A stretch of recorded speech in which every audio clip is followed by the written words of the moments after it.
à venir. Mardi, la semaine prochaine, le 23 juin, s'il n'y a pas de changement, il y a le nouvel album de Baby Fox. Leur deuxième, c'est alternatif. Ça s'appelle Dum Dum Baby. Nouveau Colin James, aussi Little Big Band 2. En magasin, le 30 juin, il y a l'album de Rancid qui s'appelle Life Won't Wait. Et les grosses parutions cet été, le 14 juillet, il y aura le nouvel album des Beastie Boys qui s'intitule Hello Nasty et un nouveau Primus, Rhinoplasty. C'est un super maxi-album, c'est assez confus, mais ce ne sont que des versions.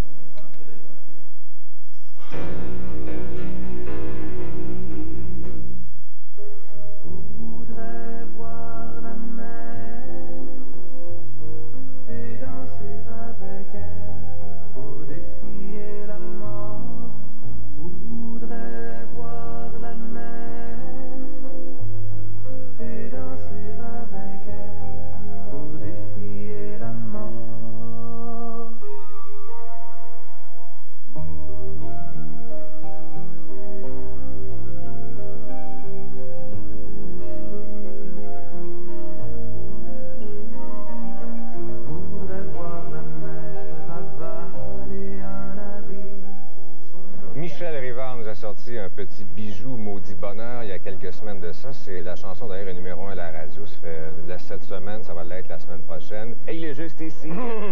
Ça va, Michel? Ça va très bien, Claude. Très, très bien.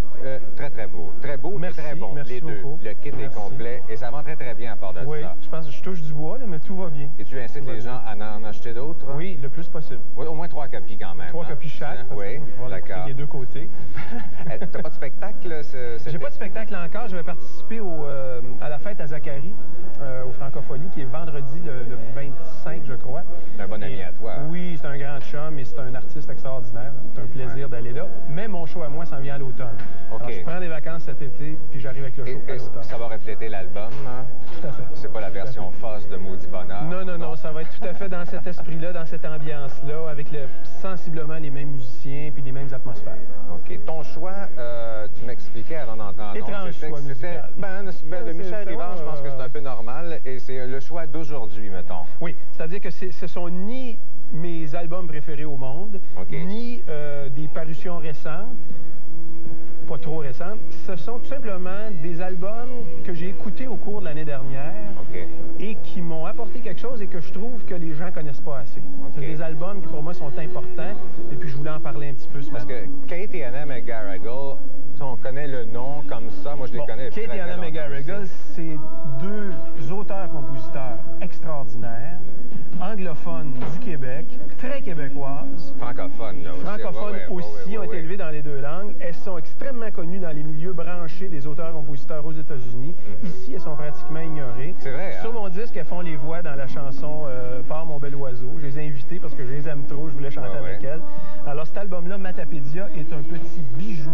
Ceux qui aiment la chanson, le folk, matiné de toutes sortes d'influences et de toutes sortes de sonorités. Un album très moderne, mais avec une base très folk. Qui est sorti il n'y a pas si longtemps, il y a 2 ans. Il y a 2 ans à peu près, Matapédia, je le recommande à tout le monde. OK. Ensuite, Yves Lambert. Yves Lambert. Yves Lambert, un petit bijou d'album. De la bottine souriante. De la bottine souriante, inclassifiable, un mélange de folk québécois, d'influence world beat, mais le tout avec un humour et une espèce de poésie qui ne ressemble qu'à lui. Ce qu'on entend, c'est la première tune que t'as mis? Oui, c'est ça que tu m'as demandé, oui. Alors ça, c'est un espèce de mélange de percussions africaines et d'accordéon québécois. Wow. C'est de la recherche, puis en même temps, c'est extrêmement agréable. C'est quelqu'un qui a fait le tour du monde. C'est quelqu'un qui fait le tour du monde. La bottine souriante, je pense qu'on a pu à mentionner le fait que ça s'écoute même en dehors du temps des fêtes. Oui, ça les fait chier royalement. Oui, puis ils ont raison. Ils ont raison. C'est de la bonne musique, c'est de la musique qui traverse les siècles. Et puis qui traverse les saisons et tout. Oui, les saisons aussi. C'est pas clair. Et ensuite... Le prochain, on va se battre. Oui, moi, je l'ai trouvé vraiment très plate. J'ai toujours adoré quand même Joe Jackson. J'ai dit, quel ça fait 2 albums, ça fait 2 albums que des gens comme toi qui ont de l'oreille et du goût disent que Joe Jackson. Encore, t'as pas d'autres qualités, OK. Non, mais le précédent... Oui, beaucoup, pas mal.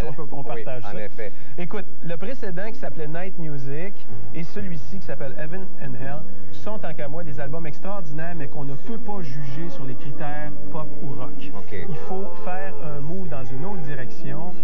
ce sont des albums c'est de la musique pure, c'est ni du classique, c'est surtout pas du New Age, comme certains commentateurs ont dit. Ça, j'ai pas dit ça. Non, mais ça, une chance. Okay. C'est à apprivoiser. C'est une musique spéciale, c'est une musique qui procède de toutes sortes d'influences, mais qui est spéciale. Et moi, je dis aux gens, si vous prenez le temps d'embarquer là-dedans, ça vaut la peine, parce que Joe Jackson, c'est pas un deux de pique. OK, on va regarder un extrait. Tu vas donner un autre essai. Je suis sûr que tu vas chez vous, tu vas t'aider. Bon, ben, j'ai 2 mois de break, là. C'est peut-être en vacances, là, vraiment. Là. Oui, d'accord. Brad Roberts a fait une chanson, il y a plusieurs collaborateurs. On regarde un extrait du clip.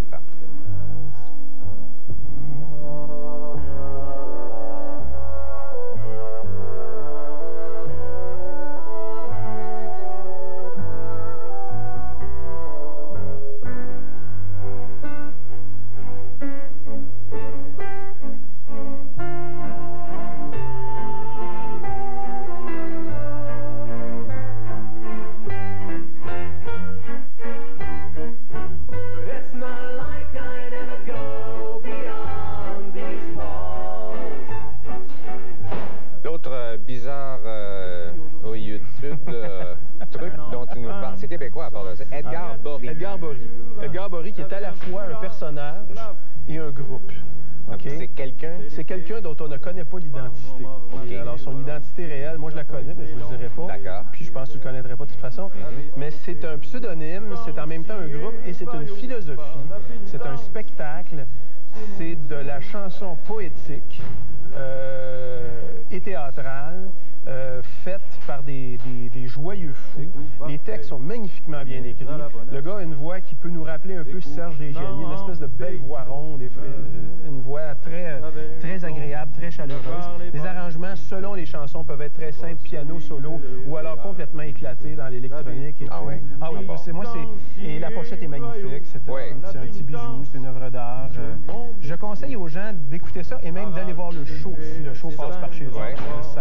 C'est vraiment quelque chose. Edgar Bory.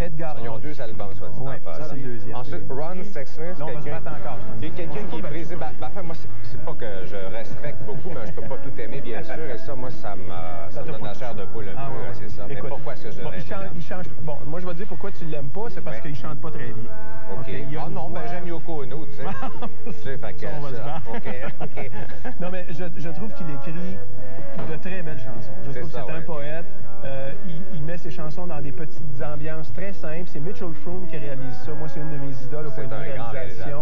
Des claviers bien placés, des petites guitares. Ça ne casse rien. Tu mets ça la première fois, puis ça passe doucement. Encore une fois, et un peu comme tous ces albums-là, c'est un album dans lequel il faut entrer. Il faut y donner le temps d'entrer. C'est des univers. Oui, et je l'ai vu en spectacle au Cabaret cette année avec juste un bassiste et un batteur. C'était magique. C'était la force de la chanson. La force de la chanson pure. Bien, merci beaucoup, Michel, de faire un tour au cimetière. Ça m'a fait plaisir. Bon été. Achetez son album, 3 copies minimum. J'aime ça quand tu parles. Ron Sexsmith. OK.